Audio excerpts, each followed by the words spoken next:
네, 안녕하십니까. 반갑습니다. 자, 오늘은 이때까지 제가 조금 리뷰 위주로 영상을 최근에 좀 많이 올렸어요. 근데 이제 오늘은 이제 강좌를 통해서 여러분들에게 오래간만에 또 인사를 이렇게 드리게 됐습니다. 일단 오늘은 이제 라이트룸에서 선명하게 하는 도구, 그리고 어떻게 하면 사진이 조금 선명해질까, 그 부분에 대해서 설명을 드리겠습니다. 하단에 이제 고정 댓글에 보시면은 링크가 있는데 거기서 이 사진을 다운로드 받으실 수가 있고요. 다운로드 받으셔가지고 직접 같이 한번 해보시면 좋을 것 같습니다. 그래서 먼저 여기서 초기화를 눌러서 원본 이미지죠. 네, 원본 이미지인데 원본도 상당히 좀 쨍하다고 이제 볼 수가 있고요. 이제 메타 정보부터 좀 봐야 되겠죠. 여기 저 20mm로 찍었죠. 이게 1635 렌즈로 촬영한 사진인데 상당히 이제 접근을 해서 찍어야 된단 말이죠. 20mm 정도면 이렇게 표현이 되려면 상당히 접근을 했고, 그 다음에 조리개 20. 왜 조리개 20까지 썼지? 근데 이건 두 가지 이유가 있죠. 첫 번째는 심도. 근데 물론 20까지 안 해도 심도는 확보가 됩니다. 이 사진 같은 경우는 한 14, 한 이 정도면 돼도 확보가 될 것 같은데, 근데 이제 그게 문제가 아니라 이제 뒤에 이 바다에 들어오는 물 부분이죠. 이 부분. 사실 이 부분 때문에 셔터 스피드 8초를 좀 길게 가져가기 위해서 어쩔 수 없이 조리개 20까지 사용을 했어요. 원본에서 좀 더 물결 부분 이런 부분들 좀 더 깔끔하게 하시기 위해서는 ND 필터를 사용하시는 게 제일 좋겠죠. 그날 저 같은 경우는 안 가져갔기 때문에 이렇게 찍을 수밖에 없었습니다. 어쨌든 이제 그 설명을 드려보자면, 이제 사진의 밝기를 이렇게 봤을 때 전체적으로 조금 어둡게 이렇게 히스토그램이 형성되어 있는데, 제가 저번에 강좌에도 말씀드렸다시피 히스토그램은 그냥 참고용이지 이걸 절대적인 기준치를 놓고 보시면 안 된다라고 말씀드렸죠. 만약에 이 부분들을 내가 이걸 밝게 만들어 버린다, 이런 식으로 나오게 돼요. 사실 이게 이제 적정 노출이라고 볼 수 있는데, 제가 생각하는 분위기가 완전 다르죠. 이거는 현재 이 사진에는 어울리는 밝기가 아닙니다. 오히려 좀 어둡게 이렇게 찍어주는 게 더 잘 어울린다라는 것을 알 수가 있어요. 그래서 이제 이렇게 이제 만들어 두시고, 보통 사진을 선명하게 하기 위한 도구는 기본적인 대비에서 시작을 해요. 기본적으로 색에 대한 대비, 그 다음에 밝기의 차이에 따른 대비, 이걸로 결정이 되게 되는데, 현재 이 사진 같은 경우 제가 대비를 건드려 보겠습니다. 이거는 밝은 부분과 어두운 부분의 차이죠. 이것을 크게 할 경우에 밝은 부분과 어두운 부분의 차이가 더 커지게 되는데, 중요한 부분은 현재 제가 이 바위 기준으로 밝기를 맞춰서 찍었어요. 애초에. 그렇기 때문에 이 대비를 건드려 버리게 되면 이 부분이 어떻게 되겠어요? 어두워지죠. 그렇기 때문에 현재 요거는 건드리면 안 된다는 겁니다. 예. 만약에 이 부분이 좀 더 어두워지고 이 부분이 좀 더 밝았으면 좋겠다라고 판단이 드시면 여러분들은 대비를 좀 건드리는 게 좋겠죠. 현재 근데 저는 건드리지 않겠습니다. 저는 이 부분은 건드리지 않고 텍스처를 건드릴 건데, 텍스처는 이제 질감을 표현할 때 자주 쓰는 도구인데, 인물 사진에서도 많이 쓰이는 도구입니다. 근데 어쨌든 요거 한번 밀어보게 되면 이런 식으로 바위 부분이 상당히 선명해지게 되는데, 중요한 부분은 와, 진짜 이 정도 올리니까 이렇게 쨍해지는구나라고 해서 이렇게 쓰시면 안 된다는 거죠. 그렇기 때문에 이렇게 쓰는 게 아니라 여기서 조금만 눈으로 봤을 때 좀 선명해졌다, 그러면 스톱. 네, 여기 스톱입니다.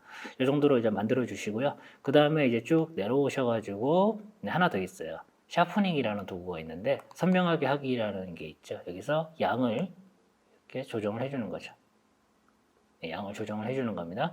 자, 조정을 하게 되면은 이제 이것도 너무 많이 올리시면 절대로 안 된다는 거죠. 기본적으로 라이트룸은요, 이 샤픈 값이 적용이 돼요. 그러니까 그 사진에서 제일 이상적인 값으로 오토로 적용이 됩니다. 기본적으로. 그렇기 때문에 선명하게 하기 위한 도구를 여러분들께서 최대한 좀 이질감 없게끔 이렇게 만들어 주시면 됩니다. 이렇게 되게 되면 이제 보정이 들어갔기 때문에 사진이 노이즈가 발생할 수밖에 없는데, 사진을 확대해서 보게 되면은 이런데 지금 노이즈가 조금 다소 좀 보인다는 것을 알 수가 있죠. 그래서 이 노이즈를 제거를 좀 할 겁니다. 여기 보면 확실히 보이죠, 여러분들. 그래서 광도 노이즈 됐네요. 네. 많이 올리시면 안 되겠죠. 많이 올리시면 또 샤폰이 들어간 의미가 없기 때문에 조금만 이렇게 올리시면 되고요. 그리고 이제 이거 광도 노이즈 말고 컬러 노이즈도 있거든요. 색상으로 발생하는 노이즈인데, 한 번씩 사진 같은 거 보정하다 보면 빨간색이라든지 막 녹색이라든지 막 파란색 이런 막 자글자글한 거 있잖아요. 그런 거 좀 없애는 건데, 사실 요거는 현재 사진에서는 안 보여요. 네, 그렇기 때문에 굳이 건드리실 필요가 없어요. 지금 제가 봤을 때는. 그리고 나서 이제 제가 이 사진을 이렇게 찍었던 이유가 있는데요. 뭐냐면은 여기 녹색 부분을 보정으로 부각을 하게 되면 좀 더 쨍해지겠다, 이런 느낌이 좀 있었어요, 이 사진 찍을 때. 그래서 이렇게 찍고 이제 녹색 부분만 컬러로 보정하겠다라고 생각하고 왔는데, 이제 하단으로 쭉 내려오셔가지고 여기 보시게 되면 HSL 컬러라는 게 있습니다. 이제 컬러의 색을 바꿀 건데요.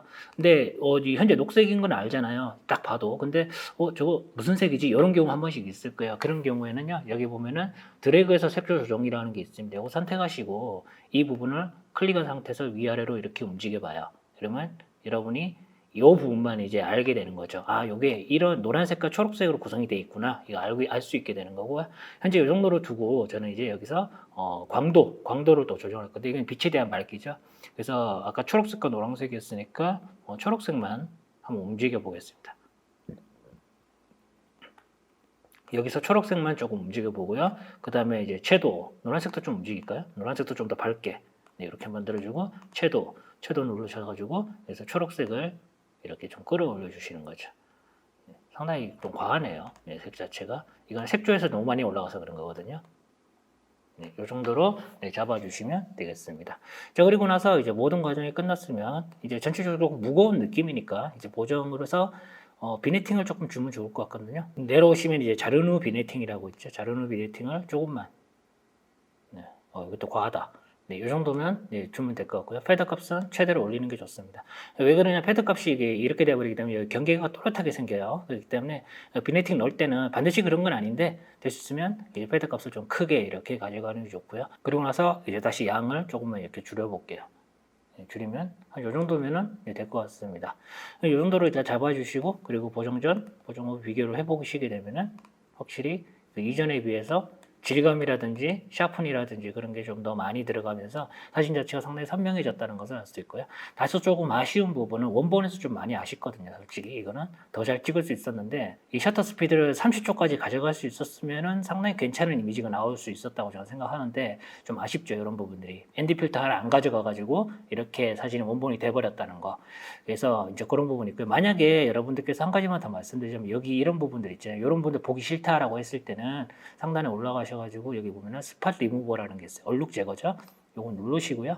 여기 선택하고 요거 잡고 이제 여러분이 비슷하다고 판단되는 부분을 이렇게 다 가져오시면 이렇게 지워집니다.